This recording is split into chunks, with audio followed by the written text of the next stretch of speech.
नमस्कार। अगर आप सद्गुरुदेव डॉक्टर नारायण दत्त श्रीमाली जी के शिष्य हैं या फिर उनकी दी हुई शिक्षाओं से और ज्ञान प्राप्त करना चाहते हैं तो हमारी चैनल को जरूर सब्सक्राइब कीजिए और नए वीडियोस की जानकारी के लिए बेल आइकन दबाएं। उतना ही उसमें छटपटाहट है, उतनी वेदना। यह वेदना प्रेम का और पूर्णत्व प्राप्ति वही कर सकता है जिसके हृदय में प्रेम, जो प्रेम युक्त नहीं है, जिसमें किसी प्रकार की भावना ही नहीं है, बुद्धियां नहीं है, जिसमें जोश नहीं है, उत्साह नहीं है, उमंग नहीं है, उसको प्राप्त करने की चाह नहीं है, साधक भी मनुष्य भी नहीं है, जीव युक्त है। प्राण प्राण चेतना के लिए आवश्यक है, उसका आधार बिंदु ऐसा हो कि शाश्वत हो, चिर नवीन। और इस चिर नवीनता को सात्विक प्रेम कहा, क्योंकि प्रेम जो ही वासना युक्त बनता है वो प्रेम नहीं रहता। प्रेम में वासना होती ही नहीं है। सैकड़ों घंटों पास में बैठने के बाद भी वासना का उदय नहीं। वासना का उदय होते ही सब कुछ क्षण हो जाता है, समाप्त हो जाता है। वह भावना ही लीन हो जाती है। ईश्वर के प्रति प्रेम हो सकता है, वासना नहीं। महाकाली के प्रति प्रेम हो सकता है, वासना नहीं। महाकाली का स्वरूप, पगला का स्वरूप बहुत सुंदर चातुर्यमान है, लक्ष्मी का स्वरूप बहुत चातुर्यमान है, बहुत सुंदर है। माँ का स्वरूप बहुत सुंदर है, मेरी बहन का स्वरूप बहुत सुंदर है, वासना प्रेम। सुंदरता प्रेम में हो। क्षणे क्षणे यत्न बतान बेटी तदैव रूपम रमणीयताया। रूप कितना सुंदर है, कितना असुंदर है, इसकी कोई मापदंड नहीं है, कोई परिमाण नहीं है, कोई निश्चितता नहीं। किसको सुंदर कहा जाए, आज तक इसकी कोई परिभाषा बनी नहीं। शास्त्रों ने एक ही कहा, आंख को जो अच्छी लगे वह सुंदर। सैकड़ों इस प्रकार से हमारे, जिनको हमारी चाह है, जिसको हम प्रिय समझते हैं, उसकी फोटो को घंटों बैठे बैठे देखते रहते, और वर्ल्ड फेम या विश्व सुंदरी के फोटो अखबार में जब से उसको फेंक देते हैं, उसकी तो ध्यान ही नहीं जाता। उससे अलावा और क्योंकि वह तो एशिया का खिताब पाई चुकी है, मिस इंडिया है और मिस वर्ल्ड है, और उसका फोटो भी बाद में बड़ा नजर नहीं है। इसलिए आंख को जो सुंदर लगता है बस क्षणे क्षणे यत्न बता सकते थे, तभी उसको प्रक्रिय है। प्रक्रिय वह है जो आंख को प्रिय लगता है, और जो आंख को प्रिय लगता है वह चित्त पर स्थायी बनता है। चित्त तक पहुंचने के लिए, हृदय तक पहुंचने के लिए, क्योंकि मंत्र अपने आप में प्रेम है, मंत्र के प्रति अनुरक्ति प्रेम होना जरूरी है। यदि मंत्र केवल उच्चारण है, होठों से उच्चारण है, सुंदरता का मापदंड और प्रेम का मापदंड दोनों अपने एक स्थान पर। सुंदरता की परिभाषा नहीं है, आज तक विश्व में सुंदरता की परिभाषा हुई नहीं। प्रेम की भी परिभाषा, क्योंकि प्रेम नित्य नवीन दिखाई देने वाला प्रेम है। जो बासी है वो वासना है, वह भोग। इसलिए जब भोगिया शब्द पत्नी के लिए प्रयुक्त होता है, क्योंकि उसको भोगनी है, भोग्या है, वो भोग्या में अपने आप तक आकर्षण न्यूनता बनती है, स्वभाव तक उसमें ऐप दिखाई देने लग जाती है। जो प्रेमी बहुत सुंदर लगता था, जिसकी बात फुलझड़ियां लगती थी, शादी होते ही वो बस निकट हो जाता है, कुछ दम खमने महीने भर बाद तो बात खास बात नहीं। ऐसा क्यों? 10 साल तक जो कुछ डिफरेंस नहीं आया, वो महीने भर में क्यों अंतर आ गया? लाख की स्थितियां क्यों बनती है, लड़ाई झगड़ा क्यों बन जाता है? 5 साल तक लड़ाई झगड़ा हुआ नहीं और शादी के 4 महीने बाद लड़ाई झगड़ा शुरू हो जाते हैं। ऐसा क्यों होता है? 5 साल तक क्यों नहीं हुआ? क्या उस आत्म में अंतर क्या आ गया? अंतर ये आ गया, उसके ऊपर प्रेम भावना नहीं रहकर अधिकार भावना, और जहां भी अधिकार भावना आएगी वहां लड़ाई झगड़े, मतभेद होंगे।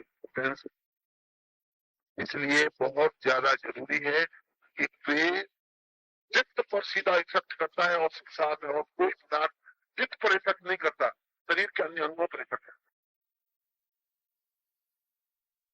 स्त्री के पुत्र पैदा होता है और आप सैकड़ों बार देखते हैं कि कभी संतान उत्पन्न होती है तो माँ के चेहरे की माँ की आकृति की उसमें रूप माँ का आ जाता है।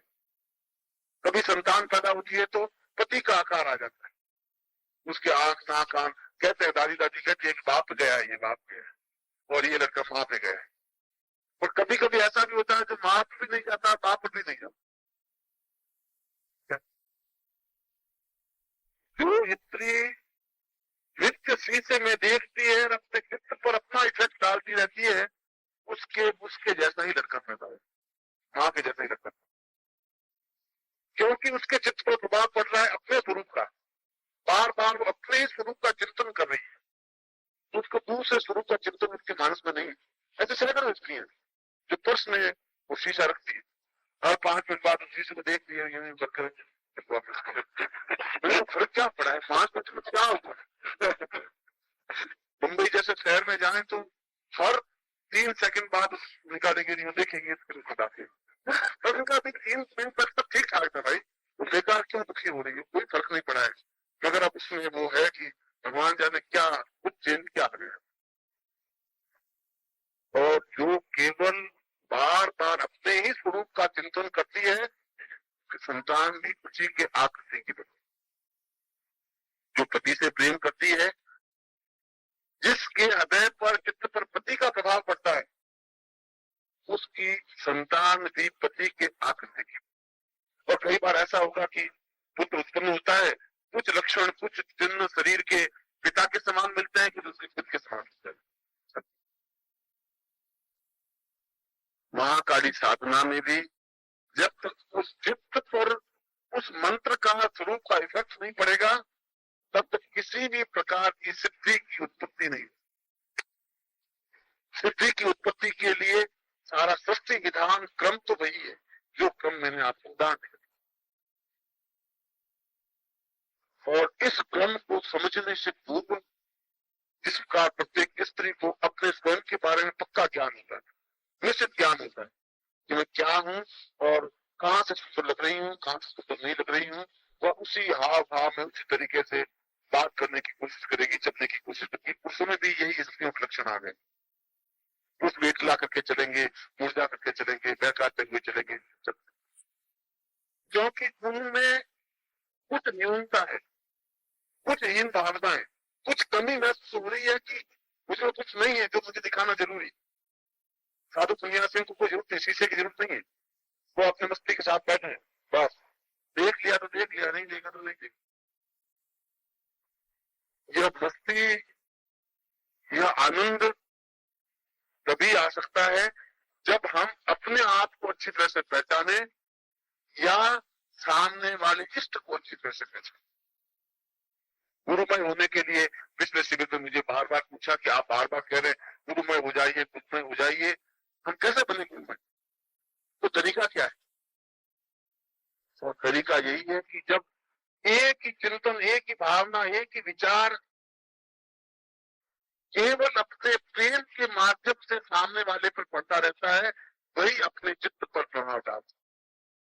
मैंने एक बात बिल्कुल प्रामाणिक सुन रहा हूँ, आज से 4-5 साल पहले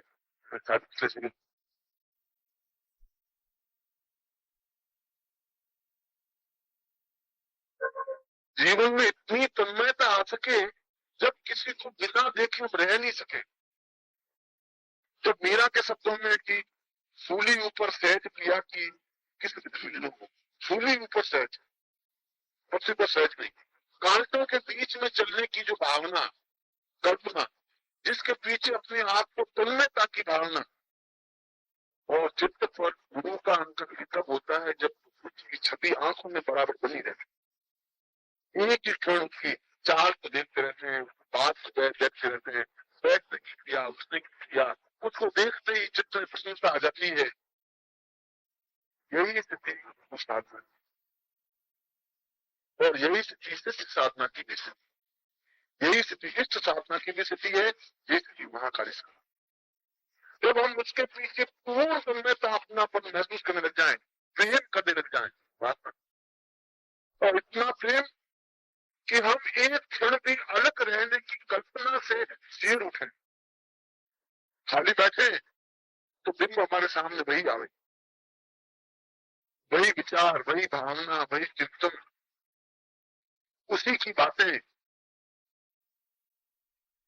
सीता को जब मंदोदरी की सहेली सीता के पास में आई और उसने मंदोदरी के बारे में सब कुछ तो सीता ने कहा मैं कुछ नहीं सुनना चाहती, अगर तुम राम के बारे में कुछ बात बता सकती हो तो। क्योंकि उसके मानस में बिंब एक ही था। वह भले ही साल भर तक या 1.5 साल तक उसको वाटिका में तो रही, मगर उसकी आंखों के सामने से बिंब नहीं हटा। और महाकाली साधना या महाविद्या साधना को भी सिद्ध करने के लिए ठीक उतनी ही गहरी आत्मीयता पैदा होना चाहिए, उतना ही ज्यादा अटैचमेंट पैदा होना चाहिए, उतनी ही ज्यादा विविधता आनी चाहिए। और यह विविधता दोनों के बीच में जिस क्षण आ जाती है उसी क्षण महाकाली या महाविद्या स्वतः सिद्ध हो जाती।